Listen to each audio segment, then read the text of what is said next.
बिस्मिल्लाहिर्रहमानिर्रहीम, अस्सलाम वालेकुम। नूरुल्लाह आपकी खिदमत में हाजिर है। लंदन में नून लीग की बैठक चल रही है और ये फैसला होना मुश्किल हुआ है कि नवाज शरीफ साहब कब वापस आएंगे और मरियम बीबी वापस आएंगी या नहीं आएंगी। और इमरान खान साहब 7 सीटों से एमएनए बन गए हैं, उनका नोटिफिकेशन आ गया, लेकिन उनकी पार्टी के 30 मजीद इस्तीफे जो हैं वो मंजूर होने जा रहे हैं। उनकी पार्टी में लाइन लगी हुई है इस्तीफों की, ढेरों ढेर इस्तीफे मंजूर हुए जा रहे हैं। दूसरी तरफ वो जो हमें दर्स देते थे बेखौफ होने का, डरना नहीं है और कलमा पढ़ने से बेखौफ हो जाते हैं, खुद वो बुलेट प्रूफ शीशे क्यों ढूंढ रहे हैं? अब उन्हें किस बात का खौफ है? और वज़ीर आला पंजाब को तो उन्होंने चलने नहीं देना, जो अभी बनना है प्लानिंग देखें उनकी कि उसको भी नहीं चलने देना। और क्या क्या करेंगे, कैसे नहीं चलने देंगे वो बता रहे हैं। और कराची का क्या बनेगा? जिस तरह बांग्लादेश के हवाले से एक नारा मशहूर है, इधर हम उधर तुम, और उसको जिम्मेदार करार दिया जाता है पाकिस्तान की तकसीम के, सकूते ढाका के और बांग्लादेश अलग हो जाने के। क्या कराची भी 2 हिस्सों में तकसीम हो जाएगा? इन सब बातों पे मैं आपके साथ बात करूंगा। सबसे अहम चीज़ है लंदन में होने वाली बैठक जो तवील होती जा रही है नून लीग की। उनके सीनियर लोग भी वहाँ पर मौजूद हैं और वो सारी बातचीत कर रहे हैं, एक के बाद एक सेशन, और बात किसी कंक्लूजन की तरफ नहीं आ रही। बात सिंपल सी ये थी कि मरियम बीबी कब वापस आ रही हैं और नवाज शरीफ साहब कब वापस आ रहे हैं। तो मरियम नवाज साहिबा की वापसी की जो 22 तारीख प्लान हुई थी वो अब तब्दील हो गई है। अब वो शायद 27 को या 29 को वापस आएंगी। वो तारीख फाइनल नहीं हो रही है और मियाँ साहब के हवाले से तो बिल्कुल भी नहीं फाइनल, बल्कि मरियम बीबी ने बताया है कि शायद वो जब तारीख फाइनल हो जाएगी तब वो बताएंगी। तो वो तारीख क्यों नहीं फाइनल हो रही है? यहाँ पार्टी के हवाले से अजीब व गरीब बातें होती हैं कि पार्टी टूट रही है। मिफ्ता इस्माइल साहब हैं, शाहिद खाकान अब्बासी साहब हैं, उधर से मुस्तफ़ा नवाज खोखर और दीगर लोग मिलकर कोई पार्टी बना रहे हैं। इस तरह से भी बातें चलती रही हैं। अगर जो उसकी तरदीद आ रही है कि ऐसा नहीं है, वो कुछ सेमिनार करना चाहते हैं, लेकिन उन्हें क्या सूझी है, क्यों सेमिनार्स करने जा रहे हैं? वो आपकी हुकूमत है, आपकी पार्टी की हुकूमत है, आप वहां बैठें, पार्टी के प्लेटफॉर्म से बात करें, पार्लियामेंट मौजूद है उसमें बात करें। ये सेमिनार्स करने के लिए और मुख्तलिफ राय के लोगों को साथ मिलाकर बहुत हद तक जो एंटी गवर्नमेंट है, वो जो एक अलायंस सा बनने जा रहा है, जो पार्टी की मैंने भी आपसे 1-2 दफ़ा बात की है कि जिसमें जनूबी पंजाब से भी लोग शामिल होंगे मेनली, और इसी तरह से नून लीग से जो लोग आ रहे हैं, कोई खिचड़ी पक रही है। ये बातें इतनी आसान और इतनी सादा नहीं है कि बस उन्होंने कोई सेमिनार करना है, वहां तकरीर करेंगे। ये इस तरह से नहीं होना। और ये मियां नवाज शरीफ साहब को बहुत अच्छी तरह अंदाजा होगा यार, मतलब उनसे बड़े अब ये जो टॉप मोस्ट हमारे जो सीनियर मोस्ट जो पॉलिटिशियंस हैं, मियां साहब इज़ वन ऑफ दोज। 3 मरतबा इस मुल्क के वज़ीर आज़म रहे हैं, वाहिद शख्स हैं हमारे उसमें रिसेंट हिस्ट्री में ना, कि वो 3 मरतबा पाकिस्तान के वज़ीर आज़म रहे हैं और पार्टी के कायद हैं, और वो ज़ाहिर सारी चीज़ों में इन्वॉल्व हैं। उनके पास जो फ्लो ऑफ इंफॉर्मेशन होगा, जो इतलात होंगी उनके पास, वो ज़बरदस्त किस्म की होंगी ना। यहाँ बैठकर हम और तरीके से बात करते हैं, लेकिन उन्हें बहुत कुछ पता होगा। तो उनका ना आना जो है वो बड़ा अलार्मिंग है। क्या उन्हें ऐसा लग रहा है कि कोई अभी भी कुछ सेटअप ऐसा चल रहा है जहाँ पे कुछ और फोर्सेस के हाथ में ताकत है? क्या अब वो ताकत जो है और इख्तियारात जो हैं वो पॉलिटिकल लीडरशिप और पॉलिटिकल पार्टी और वज़ीर आज़म और कैबिनेट और पार्लियामेंट के पास नहीं आए हैं?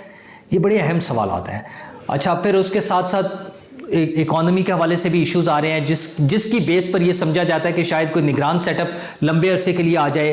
पैसे अभी तक आए नहीं हैं, हुकूमत जो है मज़ीद टैक्स लगाना चाह रही है, बल्कि मिनी बजट किसी ऑर्डिनेंस के जरिए पास करने का प्लान हो रहा है जिसमें बिलियंस ऑफ रुपीस के नए टैक्स लग जाएंगे, बिजली और गैस की कीमतें बढ़ेंगी। IMF ने रोका हुआ है, उन्होंने कहा जुलाई के बाद पैसे देंगे, उन्होंने मौखर कर दिया हुआ है अपना प्रोग्राम। सऊदी अरब से जो पैसे मिलते थे उन्होंने कंडीशनल कर दिया है, बड़ा ओपनली अनाउंस किया है कि अब हम अपने जो किसी भी मुल्क को पैसे देंगे वो अनकंडीशनल नहीं होंगे। और पाकिस्तान में टैक्स रिफॉर्म्स की ज़रूरत है। अच्छा, ये वो ज़ुबान है जो अमेरिका बोलता है या जो वर्ल्ड बैंक बोलता है या जो IMF बोलता है, वो ज़ुबान अब अमेरिका की तरफ, सऊदी अरब की तरफ से हमें सुनने को मिल रही है। अच्छा, नो डाउट टैक्स रिफॉर्म्स होनी चाहिए, मतलब उसमें कोई शक ही नहीं है, और हर हुकूमत बात ज़रूर करती है लेकिन इस पर कुछ हो नहीं पाता। आई डोंट नो किससे वो ब्लैकमेल होते हैं, कहाँ आकर कॉम्प्रोमाइज़ होते हैं, क्या इश्यूज़ हैं, पर मसाइल हैं, वो नहीं हो पाते।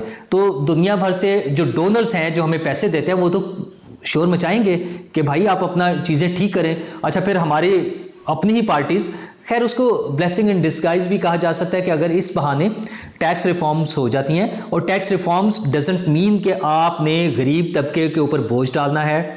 जो ऑलरेडी टैक्स पेयर्स हैं, स्पेशली जो फिक्स्ड इनकम ग्रुप है, सैलरीड पर्सनस लोग हैं, वही सबसे ज़्यादा नंबर में तो सबसे ज़्यादा वही हैं टैक्स देने वाले।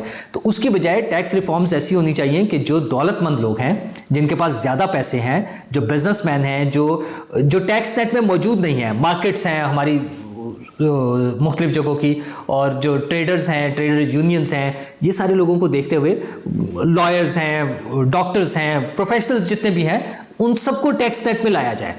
टैक्स कलेक्ट होगा, टैक्स होगा तो गवर्नमेंट ने खर्च करना है। जो तमाम चीज़ें जो है, जो तरक्याती काम होने हैं, हेल्थ फैसिलिटीज़ है, एजुकेशन है, वट जो भी चीज़ होनी है, वो हुकूमत का पास तो एक ही सोर्स है इनकम का, वो है टैक्स।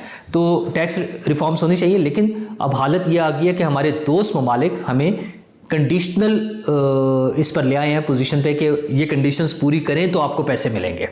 तो बहरहाल अच्छा, उधर मियाँ साहब भी, मैं बात शुरू की थी मियाँ साहब से, तो फाइनली ये चंद दिनों में होना है, मरियम बीबी आ जाए। उसमें एक ख्याल तो ये है कि वो आएंगी और वो पार्टी को रीऑर्गेनाइज करके मियाँ साहब के इस्तकबाल की तैयारी करेंगी, क्योंकि उससे पहले जो गुज़श्ता वाक़या हुआ है, एपिसोड हुई है, जिसमें शहबाज शरीफ साहब जुलूस लेके दाता साहब से निकले थे और एयरपोर्ट नहीं पहुँच सके थे।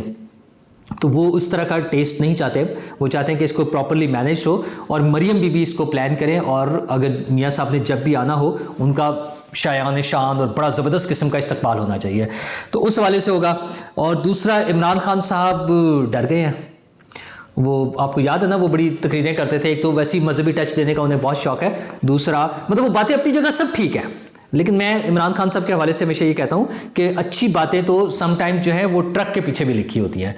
तो हम उसको ये कोट नहीं करते कि ट्रक साहब ने ये कहा है। तो इमरान खान साहब का तो वो हाल है, क्योंकि उनका अपना प्रैक्टिकल तो कुछ भी नहीं है। उन्होंने तो बातें कोट करनी है और खुद उसके बिल्कुल उलट 180 डिग्री पर जो है उन्होंने चलना है। उन्होंने वो कुछ भी नहीं करना जो उन्होंने कहना है। अच्छा, उनकी तकरीरें बड़ी मारूफ मौजूद हैं। याद होंगी लोगों को कि जब हम कलमा पढ़ लेते हैं, वैसे तो उन्होंने उसके मतलब जब बताने शुरू करते हैं तो वो बहुत दूर निकल जाते हैं, लेकिन उन्होंने कहा कि जब कलमा पढ़ लेते हैं तो इंसान बेखौफ हो जाता है, उसे फिर कोई डर नहीं रहता, ज़िंदगी का डर नहीं रहता। और बहुत दफ़ा उन्होंने सुनाया कि ज़िंदगी और मौत तो लिखी हुई है और अल्लाह के हाथ में, और मैं नहीं डरता। तो खान साहब अब क्या हो गया, अब बुलेट प्रूफ शीशे वाली दीवारें क्यों ढूंढ रहे हैं? क्योंकि अब उन्हें एक बहाना मिल गया है, और नो डाउट उनकी जान को खतरा है। हमारे मुल्क में यही सियासत है, हमारे मुल्क का यही निज़ाम है, जिसको उन्होंने अपनी 3.5 साल की वफाकी हुकूमत में तब्दील करने की 1% भी कोशिश नहीं की है। या तो कोशिश की होती ना, हम कहते कि उन्होंने ये कोशिश, एफर्ट्स किए इस सिस्टम को ठीक करने की, तो अब उन्होंने कुछ नहीं किया। अच्छा, तो उस सिस्टम में सबकी जान को खतरा है, हर इंसान की, हर फर्द की, पुलिस वाला हो, फौज का बंदा हो, वो सिविलियन हो, वो सियासतदान हो, डॉक्टर हो, इंजीनियर हो, आलिम दीन हो, तमाम लोगों की जान को खतरा है। क्योंकि हमारी हुकूमतें वो निज़ाम नहीं बना पाई हैं जहाँ पे लोग बेखौफ होकर आज़ादी के साथ अपनी मर्ज़ी से ज़िंदगी गुजार सकें। तो खान साहब ने ये तकरीरें तो बहुत की हैं, इस पर काम कोई नहीं किया। तो अब वो खुद बुलेट प्रूफ शीशे ढूंढ रहे हैं, क्योंकि अब उनको लगता है कि उनकी जान को ख़तरा है। और 7 सीटों से वैसे उनके नोटिफिकेशन हो गया है। जो गुज़श्ता इलेक्शन हुआ था, ज़िमनी इलेक्शन, उसमें जीते थे, वो उनका नोटिफिकेशन हो गया। वो MNA बन गए एक मरतबा फिर। और अभी आगे ज़िमनी इलेक्शन आ रहा है, जो 35 सीटें इस्तीफ़े मंजूर हुए हैं, जिसमें से 32 पर वो लड़ेंगे, क्योंकि 2 ख़वातीन की नशिस्तें, मखसूस नशिस्तें, और एक शेख रशीद साहब की है। तो PTI की अपनी जो 32 नशिस्तें हैं उन पे इमरान खान साहब लड़ेंगे माशाल्लाह। एक और उससे पहले भी ज़िमनी इलेक्शन हो रहा है, वो लगारी साहब वाला जो था, उसमें भी इमरान खान साहब लड़ेंगे। और इसके अलावा कम से कम 30 और इस्तीफ़ों पर काम हो रहा है, जो शायद अप्रूव हो जाए। अच्छा, आज असम्बली का इजलास भी प्लान था, लेकिन हुकूमत ने उसको पोस्टपोन कर दिया और वो शायद 27 जनवरी पर चला गया। तो PTI वाले तो बड़ा धूम धड़के से तैयारियां कर रहे थे कि हम जाएंगे, जितने बचे हैं 35 तो आउट हो गए हैं उसमें से, उसका भी आ जाएगा चंद दिनों में, शेड्यूल आ जाएगा इलेक्शन का। तो वो हुकूमत ने मुलतवी कर दिया, वो 27 तारीख को होगा, देखें उसमें क्या होता है। लेकिन PTI अब तो परवेज़ इलाही साहब जो साबिक वज़ीर आला हो गए हैं, अभी तक केयर टेकर वज़ीर आला वही हैं, लेकिन जब तक अगले 3 दिन लग जाएंगे, 2 से 3 दिन नया वज़ीर आला बनने में, तो उनका कहना यह है कि जो भी नया वज़ीर आला आएगा हम उसको चलने नहीं देंगे। और वो क्यों? क्योंकि वो इलेक्शन कमीशन के जरिए आएगा। अच्छा, ये वही इलेक्शन कमीशन है जिसकी मौजूदगी में इमरान खान साहब 7 सीटें जीते हैं। 7 सीटें जीते हैं इमरान खान साहब। अच्छा, ये वही इलेक्शन कमीशन है जिसने आज उनके इस पर जो ऑब्जेक्शंस थे उन्होंने इंतखाबी अखराजात और दीगर जो थी फॉर्मेलिटीज़ पूरी नहीं की थी और वो सस्पेंड हुआ था, उनकी नोटिफिकेशन भी नहीं आ रहा था। आज उन्होंने उसे क्लियर करके उनका नोटिफिकेशन करवाया। और लेकिन चूंकि अगर कोई चीज़ अपने खिलाफ हो रही है तो फिर वो बहुत बुरे हैं। तो इस इलेक्शन कमीशन के बनाए हुए, जो कि आइन और कानून के मुताबिक उन्होंने एक वज़ीर आला नॉमिनेट करना है, गिवन नामों में से परवेज़ इलाही साहब कह रहे हैं कि हम उसको चलने नहीं देंगे, अदालतों में जाएंगे और बड़ा गंद करेंगे जो भी। तो यार आपने पहले भी तो यही किया है, अब आप और कर लेंगे। अगर आप केयर टेकर गवर्नमेंट के लिए कर लेंगे तो उसमें कौन सी बड़ी बात है। आपने यही कुछ करना है परवेज़ इलाही साहब, आप जिस पार्टी में शामिल हो गए हैं आपने अब यही कुछ करना है। अच्छा, वो भी आपका वो एक शौक है और शायद आपको कहीं से यकीन दहानी कराई गई हो कि आपको पार्टी का सदर बना दिया जाएगा, पता नहीं क्या क्या आपको ऑफर्स दी गई होंगी, क्या क्या यकीन दहानियाँ कराई गई होंगी। फवाद चौधरी साहब ने तो साफ जवाब दे दिया, उनका चौधरी साहब के लिए कोई गुंजाइश नहीं है, परवेज़ इलाही साहब के लिए। अभी तो हमने ये भी डिसाइड नहीं किया, सदारत तो दूर की बात, उनका अभी तो हमने ये भी डिसाइड नहीं किया कि हमारा अगला जो है वज़ीर आला का कैंडिडेट कौन होगा। अच्छा, वैसे हो सकता है मुनस इलाही भी हो जाए, परवेज़ इलाही साहब ना भी हो, लेकिन बहरहाल पीटीआई से भी कुछ भी बैद नहीं है। वो यू टर्न लेने पे तो वैसे ही माहिर है इमरान खान साहब और पूरी पीटीआई। तो परवेज़ इलाही साहब ने यकीनन सिर्फ इमरान खान साहब की यकीन दहानी पर ये इतना बड़ा डिसीजन नहीं किया होगा, उन्होंने कहीं और से भी यकीन दहानियाँ ली होंगी। लेकिन क्या इमरान खान साहब के साथ होने वाली ये यकीन दहानियाँ पूरी हो सकेंगी? परवेज़ इलाही साहब ने बड़ा जुआ खेला है और लेकिन शायद उनके पास और कुछ था ही नहीं, उनके पास ऑप्शन भी कोई नहीं थी। तो इसको जुआ समझ लें, दाव है, तुक्का है, लग गया तो छक्का वरना बोल्ड, दोनों ऑप्शन हैं। और ये कुछ अर्से में पता चल जाएगा, जो ही नया इलेक्शन का वक्त आएगा उसमें ये सारी चीज़ें क्लियर हो जाएंगी। और एक अहम इशू चल रहा है कराची के मेयर का। पीपल्स पार्टी लार्जेस्ट सीट्स के साथ है, थोड़े से मार्जिन के साथ, आई थिंक कोई 3 सीटों का शायद फ़र्क है। जमात इस्लामी मौजूद है और फिर तीसरे नंबर पे एक अच्छे डिफरेंस के साथ उनसे 50% तकरीबन, बल्कि 50% से भी कम पर पीटीआई है। मेयर बनना है और जमात इस्लामी जिस पार्टी के साथ होगी वो पीपल्स पार्टी के साथ होगी तो वो मिलकर मेयर बना लेंगे, मेयर और डिप्टी मेयर। और अगर जमात इस्लामी पीटीआई के साथ होगी तो वो दोनों मिलकर अपना मेयर और डिप्टी मेयर बना लेंगे। दोनों सूरतों में क्लियर है बात।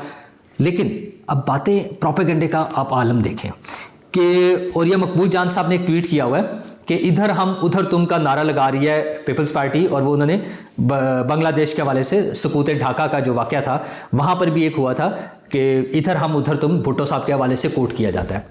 अच्छा, उसको जिन्होंने ये लीड लगाई थी अब्बास अतर साहब मरहूम, वो इस बात की क्लैरिफिकेशन दे चुके हैं कि भुट्टो ने ये नहीं कहा था, मैंने उनकी तकरीर से, उनके टेक्स्ट से ये अखज़ किया कि इस तरह की बात बनती है और मैंने लगा दी थी ये लीड, अखबार में लीड लगाई थी, भुट्टो ने ये नहीं कहा था।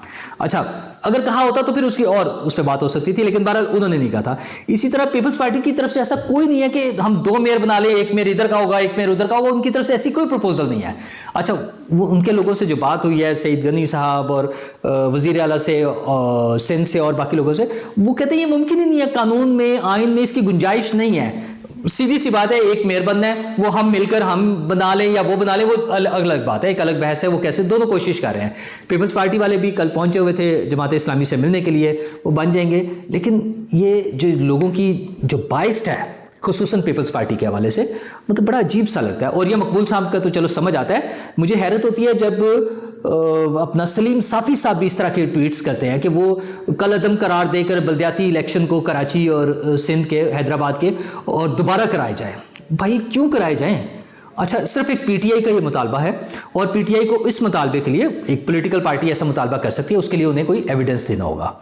इलेक्शन कमीशन में, अदालतों में सारे फोरम मौजूद हैं, वहाँ जाकर बताएं कि इस बड़े पैमाने पर ये बदनज़मियाँ हैं या धांधली हुई है, वट एवर जो भी रीज़न्स उसके लिए एक्सेप्टेबल हो सकती हैं री इलेक्शन की सूरत में, वो जाके पेश करें। अगर ऐसा है तो बिल्कुल हो जाना चाहिए, लेकिन अगर ऐसा नहीं है तो सलीम साफ़ी साहब को महज पीपल्स पार्टी की दुश्मनी में ऐसा करने की बजाय आगे देखना चाहिए। लोगों को लेट पीपल डिसाइड, कराची के हों, हैदराबाद के हों, जामशोरों के हों, जहां के भी लोग हैं, लाड़काना के हों, लेट देम डिसाइड कि वो किसको अपना नुमाइंदा बनाना चाहते हैं, वो किसको नुमाइंदगी देते हैं, हुकूमत में लाते हैं, ये उनको कर लेने दें फैसला। ये और ये मकबूल जान साहब या सलीम साफ़ी साहब, हमने फैसला नहीं करना है। पॉलिटिकल पार्टीज़ की लड़ाइयाँ रहेंगी, वो चलती रहेंगी। हमने ख़ास क्या रखना है कि कोई भी चीज़ ऐसी नहीं होनी चाहिए जो हमारे मुल्क के ख़िलाफ़ हो। हमें इस मुल्क में इस्तेहकाम चाहिए। माशी इस्तेहकाम के लिए सिर्फ और सिर्फ हुकूमत ने काम करना है। बाकी फैक्टर्स अपनी जगह है, लेकिन हुकूमत काम करेगी तो आएगा, अदरवाइज नहीं आ सकता। हाँ, सियासी इस्तेहकाम के लिए तमाम पॉलिटिकल पार्टीज और तमाम स्टेक होल्डर्स मिलकर काम करेंगे तो आएगा।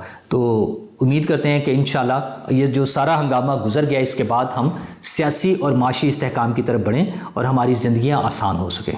शुक्रिया।